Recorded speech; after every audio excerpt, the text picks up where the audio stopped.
তুমি তোমার জীবনের উদ্দেশ্যটাকে ফিক্স করো। ঠান্ডা মাথায় আজকে রাতের বেলা চিন্তা করবা আল্লাহ পাক তোমাকে কি জন্য দুনিয়ায় পাঠিয়েছেন।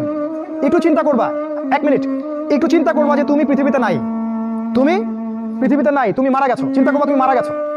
এরপর চিন্তা করবা তুমি যে মারা গেছো পৃথিবীর কারো কোনো সমস্যা হচ্ছে কিনা। তুমি যে মারা গেছো পৃথিবী কি থেমে আছে? তোমার পরিবার থেমে থাকবে? তোমার শিক্ষা, তোমার বন্ধু বান্ধব, তোমার আত্মীয় স্বজন কেউ থেমে থাকবে? কেউ থেমে থাকবে না। তুমি পৃথিবীতে থাকো বা না থাকো কারো কিছু আসে যাবে না। আল্লাহ পাক তোমাকে যে পৃথিবীতে রেখেছেন একটা সুযোগ খালি দিয়েছেন, যাতে তুমি আল্লাহর দ্বীনের জন্য কিছু করতে পারো। এটাই আল্লাহ তোমার কাছে চান, আর কিচ্ছু চান না। আর কিচ্ছু আল্লাহ তোমার কাছে চান না।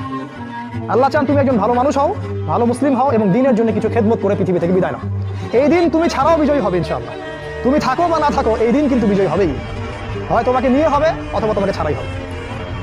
জীবনের উদ্দেশ্য ফিক্স করো। জীবনের উদ্দেশ্য একটাই, জান্নাত। জান্নাত পাওয়ার জন্য যা করা দরকার তাই করতে হবে। কোরআন হাদিস মেনে চলা থেকে শুরু করে আমল করা, আদব আখলাক সবকিছু এর মধ্যে চলে আসবে ইনশাআল্লাহ। আল্লাহ পাক তোমাকে পথ দেখাবেন। আগে তুমি